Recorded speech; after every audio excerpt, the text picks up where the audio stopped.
Graça e a paz, meus irmãos em Cristo, minhas irmãs. Sou a pastora Ellen, da Igreja Avivamento de Raul Soares.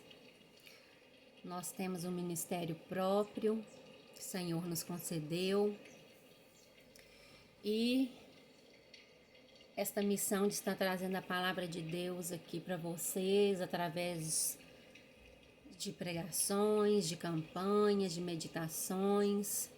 É um projeto que o Senhor me concedeu e acredito que o Espírito Santo de Deus tenha me guiado para esse propósito, para um cuidado maior com a minha vida e também para refletir sobre esse cuidado, refletir sobre vocês, passar para vocês que estão aí do outro lado. Então eu quero pedir a você que já compartilhe, se inscreva, do lado vai estar em preto, inscrever-se. Aperta em cima e vai aparecer inscrito. Vai lá no joinha de uma vez e aperta agora para você não esquecer, aperta o joinha. E se você quiser comentar um amém, um aleluia, ou comentar algum assunto que você queira aprender à luz da palavra, nós estaremos estudando. Nosso canal se chama A Luz da Palavra. Então, seja qual for o assunto, nós falaremos dele baseado nos textos bíblicos, baseado naquilo que Deus tem para nós. Amém, amados? Então, que nesse dia nós possamos nos alegrar, possamos entregar as nossas vidas na mão do nosso Papai do Céu. Se você está aí passando por uma dificuldade, apresenta para Deus, conversa com Ele. Eu tenho uma chave espiritual na minha vida que eu não vejo Deus unicamente como um Deus. Ele é Deus de todo o universo, o único Criador, o único que deve ser adorado. Mas eu o vejo além de ser um Deus. Eu o vejo sendo o meu Pai. Então, o Pai, vocês que têm filhos aí, se chegar uma pessoa até você para te pedir alguma coisa, e seu filho te pedir também no mesmo instante alguma coisa, quem você vai atender primeiro? O seu filho, né? Imagine se você estiver conversando com alguém, com uma amiga sua, tá um bate-papo gostoso, vocês estão desabafando e a criança tá ali: mãe, me dá isso, mãe, eu tô com fome, mãe, faz isso. Vai chegar um ponto que você vai fazer o quê? Tá bom, menino, eu vou lá, vou fazer. Vai falar assim com sua amiga: espera aí que eu vou ali, vou atender essa criança e já vou voltar rapidinho. Assim é com Deus. Por isso que Deus fala: clama a mim e responder-te-ei coisas grandes e ocultas que não sabe. Clamar ao Senhor é fazer igual essa criança que fica na barra da saia da mãe ou do pai pedindo: me dá, me dá, me dá isso, me dá aquilo. Todo dia ele pede, né? Só que Deus é diferente. Deus não é como nós. Deus não vai prometer e nunca vai cumprir. Deus vai prometer e vai cumprir. Então, que nós possamos ser como uma criança diante dos olhos do nosso Deus, porque a Bíblia fala em Mateus que para entrar no reino dos céus, nós temos que ser como uma criança. Nós temos que ter um coração bondoso, que não guarda mágoas, como o coração de uma criança. E a pureza que existe dentro do coração de uma criança, né? É isso que o Senhor quer de nós, amados, que cheguemos diante dele com nosso coração limpo, com nosso coração purificado. Terão dias que será difícil até falar com Deus e você não vai ser julgada por isso. porque Ana passou por isso durante muitos e muitos anos. Está lá em 1 Samuel a história de Ana. Ela era afrontada, ela era humilhada e muitas vezes a sua adversária falava para ela: olha, eu tenho filhos, você não tem. Então meu marido vai me amar mais do que você, porque naquele tempo o marido podia casar-se e mesmo assim coabitar com a serva daquela mulher que ele casou. E coube a Deus essa tarefa a Ana, né? Dar a Ana essa tarefa de Ana nos ensinar a ser uma mulher persistente, uma mulher que persevera, mesmo mediante as lágrimas, mediante as afrontas, aos desaforos das pessoas, as humilhações, as frustrações, os sonhos não realizados. Eu acredito que Ana talvez já estivesse quase perdendo ali a sua força de sonhar. Porque quando a palavra do Senhor vai dizer que Ana estava no templo, todo ano eles iam no templo orar, de ano em ano eles iam naquele templo. Era como o censo que se faz hoje em dia. E quando Ana estava dentro daquele templo, lá em 1 Samuel, capítulo 11, vai ter a oração de Ana. A palavra vai dizer que Ana estava clamando a Deus e que o sacerdote pensou que Ana estava bêbada, embriagada, porque Ana não tinha forças para orar.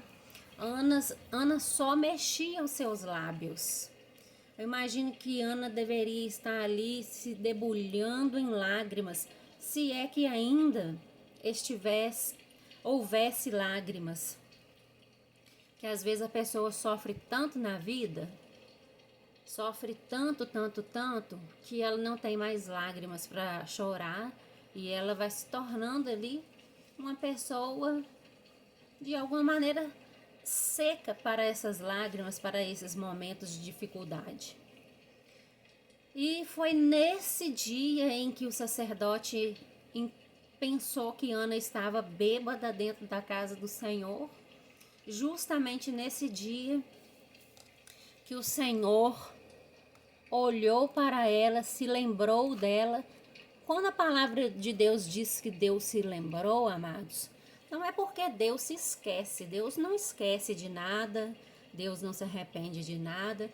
Quando a palavra de Deus diz que Deus se lembrou, é porque Deus disse assim, com ele, entre ele, Jesus, o Espírito Santo, talvez os anjos ali em uma reunião. Talvez Deus tenha dito assim: agora chega, agora vou cessar o pranto de Ana, vou conceder a ela o Samuel que ela deseja, porque agora Ana entendeu que tudo que ela tiver de melhor, o que ela tiver de melhor, tem que ser dado para mim, no meu altar. Porque naquele dia Deus ouviu a oração de Ana. E Ana, naquele dia, fez uma promessa. Ana disse assim: Senhor, se o Senhor me der um filho, eu o darei para a casa do Senhor. Quando ele desmamar, ele será um ministro na casa do Senhor. Eu não ficarei com ele. Então Ana fez uma promessa.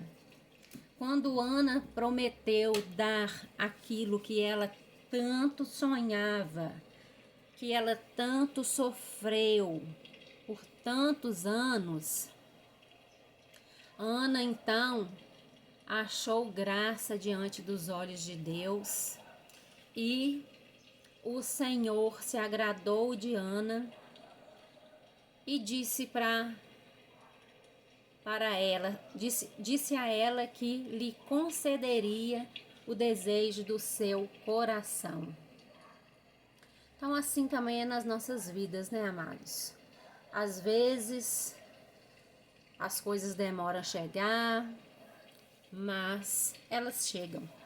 Quando elas são de Deus, elas vão chegar. Elas têm que chegar porque a palavra do Senhor, ela diz que as bênçãos virão e nos alcançarão, lá em Deuteronômio 28. Então, se você é fiel a Deus, você anda na obediência do Senhor, anda segundo aquilo que Deus te designou. Então, agora é esperar. E às vezes o silêncio de Deus, ele é doloroso, ele parece ser eterno, mas Deus trabalha no silêncio, Deus trabalha no som, Deus trabalha em todas as coisas. Você está aí ouvindo essa oração hoje com um som de música ao fundo. Ouça o som dessa música, dessa chuvinha caindo. Traz uma paz, não traz, para o nosso espírito? E nesses dias chuvosos, a gente pensa assim, eu quero ficar deitada na minha cama, debaixo da coberta, assistindo a TV, ficar deitadinha lá, encolhidinha, só curtindo o som da chuva. Aí nessa chuva branda é gostoso, mas quando vem os temporais, quando a chuva vem com vento, ventos fortes, trovões, raios, aí nós tememos. Aí o nosso coração balança, porque a gente fica com medo do vento carregar o telhado da nossa casa e nós ficarmos ali sem uma proteção. E no mundo espiritual é do mesmo jeito. Se você está em Cristo, você viverá esses dias de uma chuva mansa que vai molhar a terra para fazer com que tudo aquilo que você plantou produza. Porque quem trabalha com terra, quem já lidou com terra, sabe que a chuva forte, ela não penetra o solo naquele primeiro dia que ela caiu. Se ela caiu um dia só, ela não vai encharcar aquele solo. Mas a chuvinha mansa, ela vai entrando ali nos poros da terra e vai entrando pelas camadas mais profundas da terra, e aquela terra fica uma terra mais fértil. Por quê? Porque ela contém água. E quando vem os temporais, aí nós temos medo, porque com os temporais a gente se assusta, com os temporais a gente fica com medo dos raios, do barulho dos trovões. E olha quão tremendo é. Moisés estava lá no Monte Sinai, uma nuvem negra cobriu todo aquele monte, o monte balançava, fumegava, como se ele estivesse pegando fogo. Todo mundo que estava lá embaixo estava aterrorizado. E Deus estava falando com Moisés através dos raios e dos trovões. O povo lá embaixo não entendia nada, porque só quem está no meio da chuva sabe como é estar molhado. E a mesma coisa aconteceu com os discípulos. Os discípulos ali no mar foram atingidos por uma grande tempestade e Jesus simplesmente o que fez? Continuou dormindo.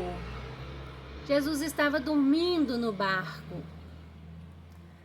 Como que Jesus vai estar dormindo num barco, gente? No meio da chuva, naquele tempo não existia grandes embarcações, né? Eram barquinhos.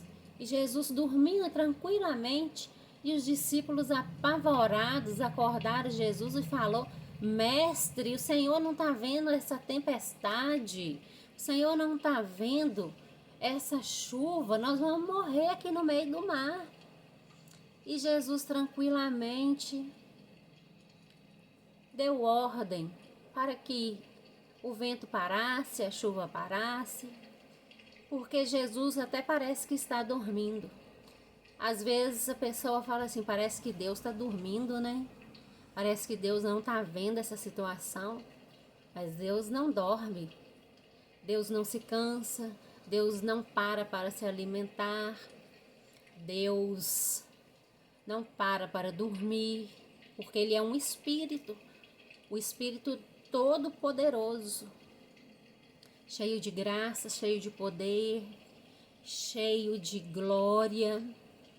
E Ele ama quando você dá um glória a Deus, dá um aleluia, quando você entoa louvores a Ele. Ele ama quando você se assenta para meditar na palavra dEle. Eu já ensinei, não é abrir a Bíblia, Deus, eu abri a Bíblia aqui agora e o Senhor me fala aqui em algum lugar da Bíblia, mas o dedo de ninguém vai lá para o finalzinho da Bíblia para correr o risco de abrir em Apocalipse.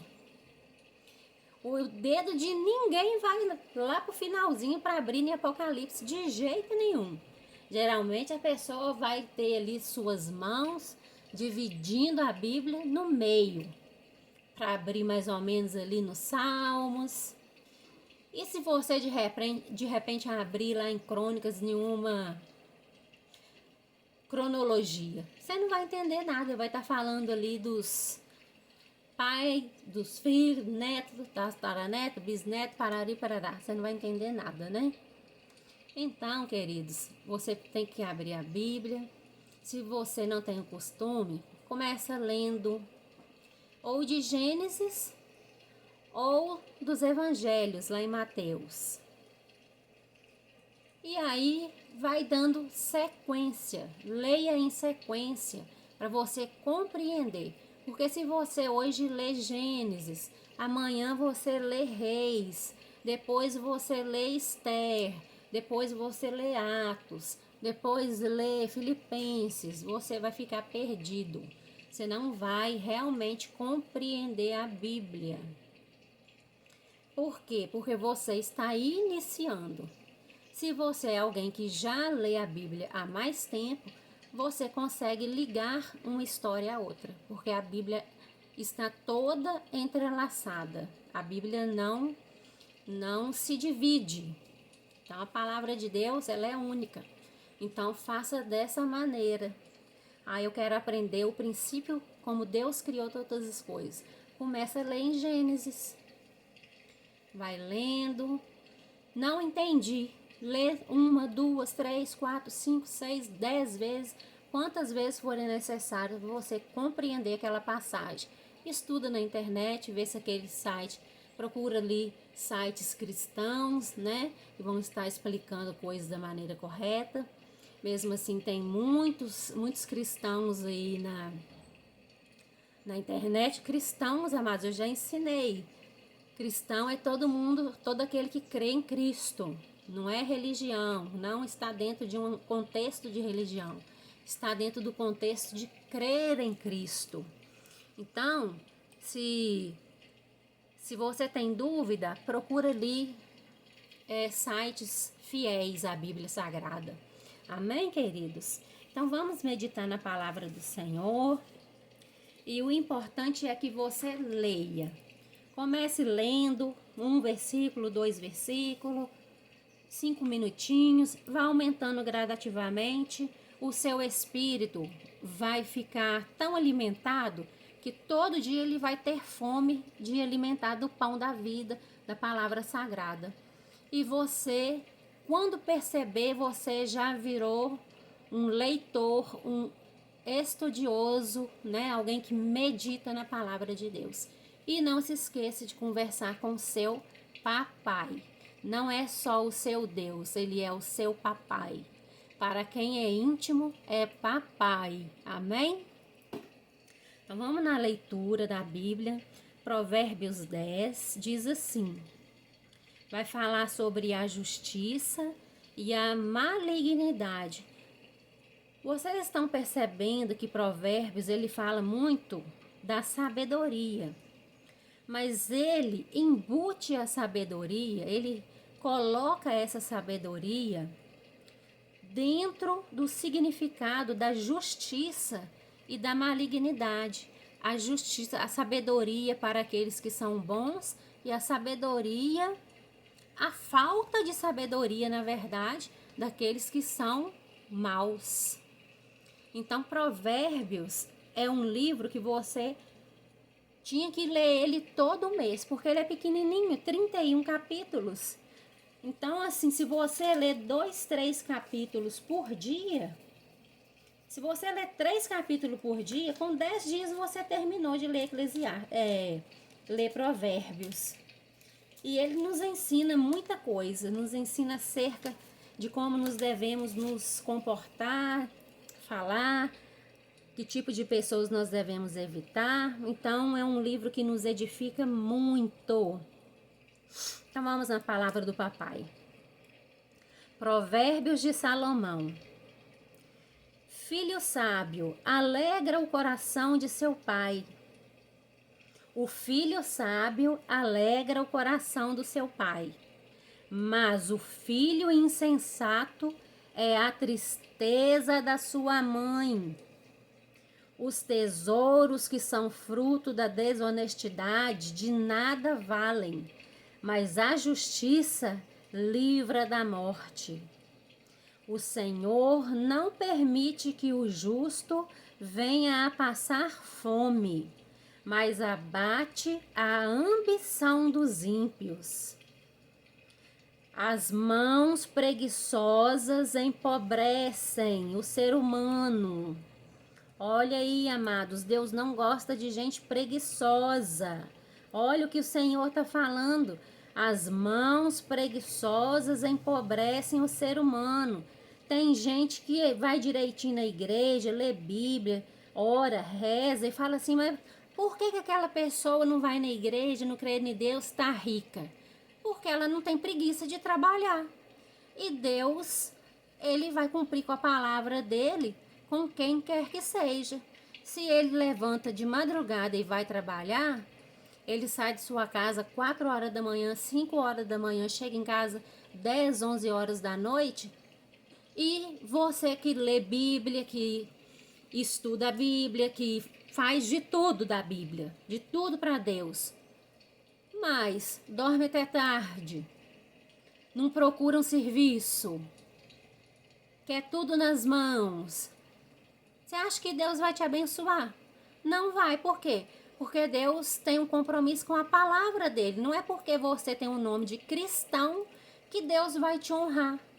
Deus vai honrar aquele que levanta cedo para trabalhar. Deus vai honrar aquele que estudou para passar no vestibular, seja ele ímpio ou não. Então, quando se trata de Deus dar, de Deus cumprir a palavra dele, Deus não age como um papai que vai proteger o seu filhinho. Deus age como Deus. Ele vai ser justo. Então, com o preguiçoso, Deus não se agrada dele. E esse não é o único versículo de Provérbios que Deus vai falar do homem preguiçoso, da mulher preguiçosa. Então, olha bem, no versículo 4. As mãos preguiçosas empobrecem o ser humano, porém as mãos laboriosas lhe produzem riqueza. Aquele que faz a colheita no verão é um filho sensato, mas aquele que dorme durante a ceifa é filho que causa vergonha. Por isso que você tem que ensinar seu filho a trabalhar desde pequenininho. Dá dó, mas você tem que ensinar. Ensina para ele. Vou contar para vocês aqui uma história, interrompendo um pouquinho a palavrinha aqui de Deus.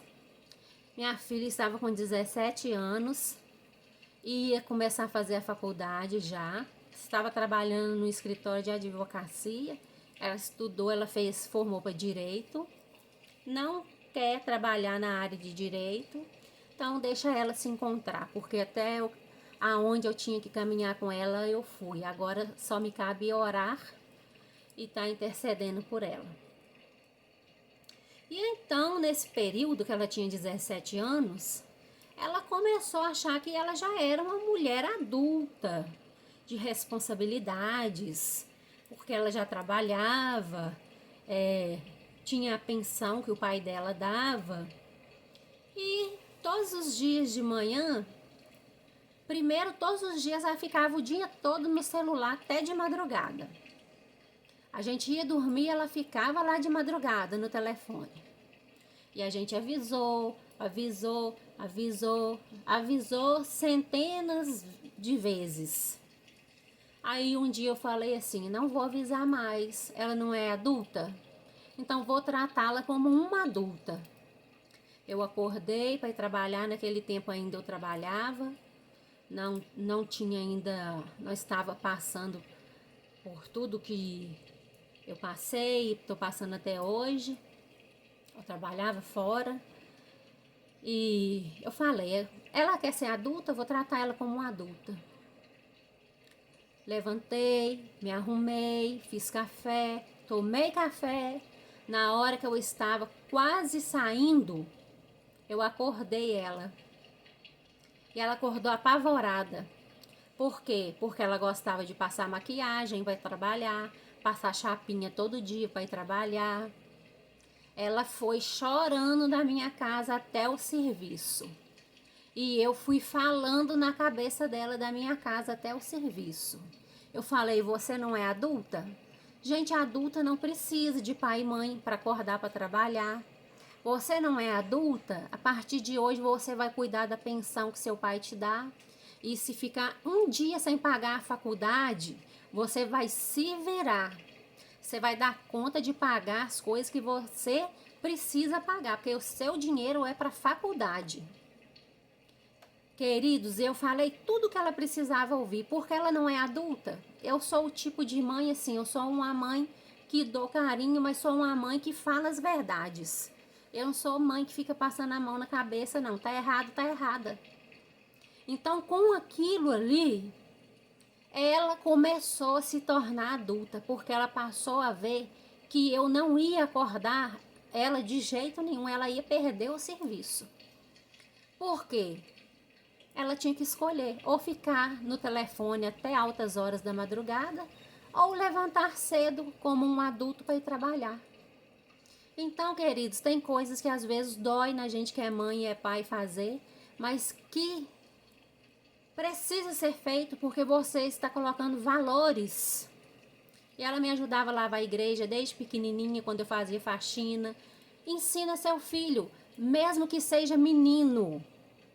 Ensina para ele começar a varrer uma casa, lavar uma louça. Ele não vai deixar de ser menino por causa disso, não. Ensina para ele guardar, pegar uma roupa suja, pôr no cesto de roupa suja. Lavar um copo que suja. Sabe por quê? Porque quando esse menino casar, sem saber de nada, morto na preguiça, porco, sem aprender nada, a mulher dele vai ter que ser a mãe dele. E quando a esposa tem que ser mãe, as coisas começam a piorar, as brigas vêm. Por quê? Porque o homem não quer que a esposa fale, faça isso, faça aquilo, não deixa a toalha na cama, não deixa copo espalhado, não deixa sujeira do pão no chão. Então a esposa passa a ser a mãe aquela mãe que não ensinou a ele quando ele era criança. Então, amadas, você tem que colocar valores nos seus filhos. Se Deus tivesse me dado um menino, eu acho que eu teria sido muito mais rigorosa do que eu fui com a minha filha. Porque homem tem que começar a trabalhar desde cedo. Homem não pode ser preguiçoso. Homem, tem que carregar o nome de homem. Tem que ajudar a mãe dentro de casa quando está pequeno. Você está sustentando ele? É obrigado, sim. A Bíblia vai falar que o filho que não trabalha não merece um prato de comida. Aqui em Provérbios. Então, amadas, se você está aí com dó do seu filho, não ensinando para ele a lavar uma louça, a pegar uma sujeira e colocar no lugar certo, lavar um copo que ele usou, né? Encher uma garrafa de água, varrer uma casa, você está ensinando ele a ser preguiçoso. E quando ele casar, vai ter dor de cabeça, porque a esposa vai ter que ser esposa e ser mãe. E quando a mulher passa a ser mãe, ela passa a ser a parte chata. Quando nós somos mãe, os filhos nos falam: nossa mãe, você é chata.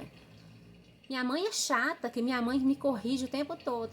Então a esposa que é mãe também vai ser a esposa chata. Por quê? Porque ela vai ter que ensinar aquilo que a mamãe não ensinou lá atrás. Amém, queridas? Então, não tenha preguiça nem dó de ensinar seus filhos as coisas, não. Porque quem planta vai colher. Quem planta, a Bíblia diz que é inteligente, que é alguém que é prudente. Mas aquele que não faz a sua colheita, que não tem o que colher, causa vergonha. Vergonha. E no versículo 6 fala assim: sobre a cabeça do justo há bênçãos, mas na boca dos perversos reside a brutalidade.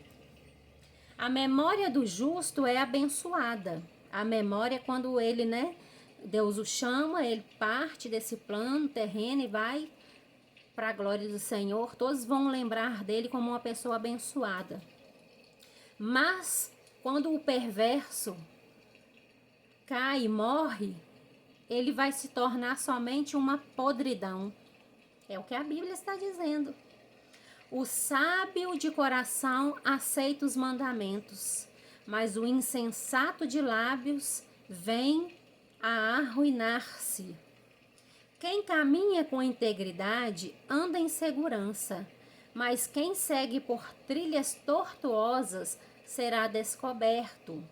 Aquele que se comunica com olhares maliciosos provoca infelicidades, assim como a boca do insensato a leva à destruição. Os lábios do justo são fontes de vida, mas a boca dos ímpios abriga a violência. O ódio provoca contendas, mas o amor cobre todas as transgressões. Nos lábios do prudente se encontra a sabedoria, mas a vara da repreensão é para as costas do desajuizado. Os sábios acumulam conhecimento, mas a boca do nécio é um atalho para a ruína. Os bens dos ricos são sua cidade fortificada, mas a pobreza é a humilhação dos pobres. Tá vendo, amado? Quando alguém fala assim: você tem que ser pobre sua vida toda, você não pode ter uma casa confortável, você não pode ter carro, você não pode comer aquilo que você tem vontade. É o diabo falando na boca dessa pessoa. Você não deve humilhar as pessoas, você não deve viver trabalhando por conta do dinheiro, ser ambicioso. Mas olha aqui que a palavra de Deus diz: a pobreza é a humilhação dos pobres. Então, tá vendo, amados, como é séria a palavra de Deus? O salário do justo lhe proporciona uma vida feliz, mas as rendas do perverso conduzem ao castigo. Quem recebe bem a disciplina conhece o caminho da vida, mas quem ignora a repreensão desencaminha a si mesmo e aos outros. Quem esconde o ódio tem lábios falsos, e quem espalha calúnia é insensato. Quando se fala demais, é certo que o pecado está presente, mas quem sabe controlar a língua é prudente. Quem sabe ter na língua, ir para a rua fora, nas portas da rua, falando mais do que deve, então vai colher os frutos. A língua dos justos é prata de melhor qualidade, mas o coração do ímpio quase não tem valor. As palavras dos justos alimentam muitas pessoas, mas os insensatos morrem por falta de juízo. A bênção do Senhor produz riqueza e não provoca sofrimento algum. Olha essa palavra. Em algumas traduções vai dizer: as bênçãos do Senhor enriquece e não acrescenta dores. Para o insensato, praticar a iniquidade é um divertimento, mas o ser humano verdadeiramente inteligente deleita-se na sabedoria. Aquilo que teme o ímpio, isso mesmo lhe acontecerá. O que os justos esperam lhe será concedido. Olha esse versículo, amados, eu não leio antes da nossa meditação, tá? De escolher o tema que vamos colocar na nossa tela. Olha a confirmação de Deus. Como passa a tempestade, assim desaparece o perverso, mas o justo permanecerá firme para sempre. Como vinagre para os dentes e fumaça para os olhos, assim é o preguiçoso para aqueles que o supervisiona, para aquele que observa. De novo, Deus falando do preguiçoso. O temor do Senhor prolonga os dias da nossa existência, mas o tempo de vida dos perversos será abreviado. O objetivo do justo será concluído com alegria, mas as ambições do ímpio darão em nada. O caminho do Senhor é o refúgio dos íntegros, entretanto, será a destruição de todos os que praticam o mal. Os justos jamais serão definitivamente abalados, mas os ímpios pouco permanecerão na terra. A boca do justo produz sabedoria, mas a língua perversa está extirpada. Os lábios justos sabem como falar agradavelmente. Entretanto, a boca dos ímpios só tagarela perversidade. Fiquem, amados, com a palavra do Senhor neste dia, que possamos meditar nela de dia e de noite. Que as bênçãos do Senhor estejam sobre a sua vida. Eu oro por você, você ora por mim. E juntas nós somos mais fortes. Que o Senhor Deus te abençoe e te guarde. Que o Senhor faça resplandecer o teu rosto sobre ti. Que o Senhor sobre ti levante o teu rosto e te dê a paz. Não esquece de dar o joinha, de compartilhar e de se inscrever. Beijo no seu coração da pastora Ellen.